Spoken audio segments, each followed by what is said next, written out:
বিসমিল্লাহির রহমানির রহিম। মোবাইলটা হচ্ছে যে ওপ্পো A5s। এটা মূল প্রবলেম হচ্ছে যে পাওয়ার বাটন ধরে না। মোবাইলটা খোলা হয় নাই, পাওয়ার বাটন ধরতেছে না, মূল সমস্যা এটা। কিন্তু ফিঙ্গারে কাজ করলে কাজ করে, দেখেন ফিঙ্গারে কাজ করে, ফিঙ্গারে কাজ করে, কিন্তু পাওয়ার বাটনে কাজ করে না। এই প্রবলেমটা হচ্ছে দেখা যাচ্ছে যে অনেক ক্ষেত্রে এই মোবাইল খুলতে যায় অনেকে ডিসপ্লে ভেঙে ফেলে আর র্যাবনটা ছিঁড়ে ফেলে। কারণ আমার দোকান অনেকে খুলতে যায় র্যাবন ছিঁড়ে ফেলছে। তো খোলার সময় অবশ্যই একটু আমি ভিডিওটা সংগ্রহ করার জন্য অবশ্যই এটা খুলে নিলাম। এই খোলার সময় আপনার এই যে মোবাইলের যে সাইডটা আছে এই সাইডটা থেকে একটু সযত্ন দিয়ে আপনার খুলতে হবে, যেন বেশি না ঢুকুক। বেশি ঢুকলে কী হবে, অনেক ক্ষেত্রে দেখা যাচ্ছে ফিঙ্গারের রেবন বা অন্যান্য যে রেবনগুলো থাকে, সুইচের রেবন থাকে বা যাই থাক না, ওগুলো অনেক ক্ষেত্রে ছিঁড়ে যায়।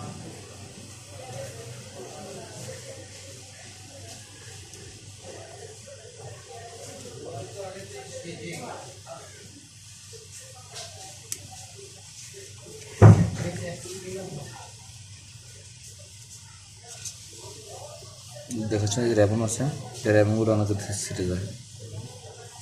তো এই জন্য অনেক ক্ষেত্রে একটু বুঝে শুনে করা লাগে। দেখা বেশিরভাগ মোবাইলের খোলার সময় ফিঙ্গার ছিঁড়ে যায়, বেশিরভাগ মোবাইলে।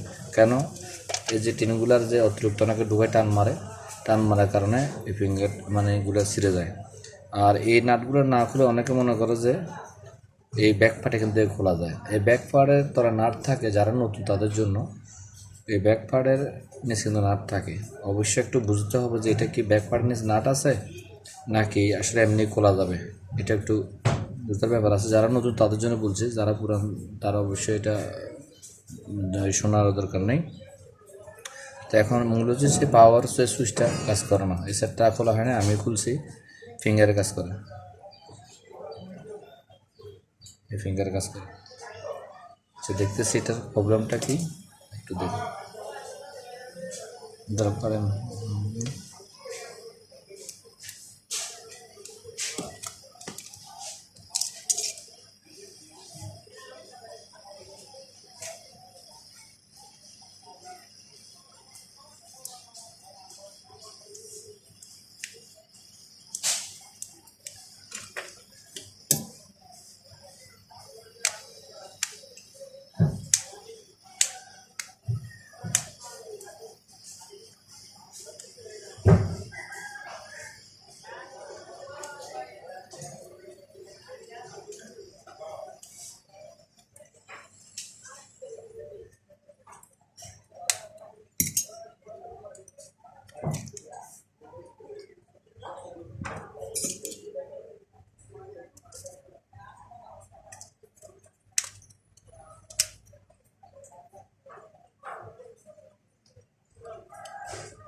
আমি এখানে দেখবো যে আসলে পাওয়ার সুইচটার এখানে যে রেবন আছে, অবশ্যই এখানে হয়তো বা কোনো ঝামেলা ধরে গেছে।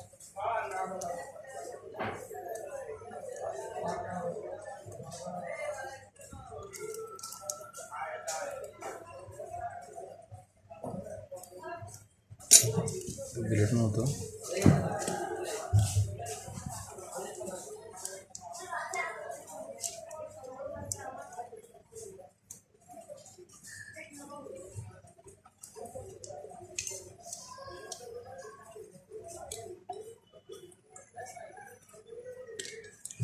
মূলত হচ্ছে এখানে যে পাওয়ার বাটনটা আছে, এই পাওয়ার বাটনটাতে আপনার ঝং ধরে গেছে। এই পাওয়ার বাটনটার সুইচগুলা দেখছেন এখানে কাজ করতেছে।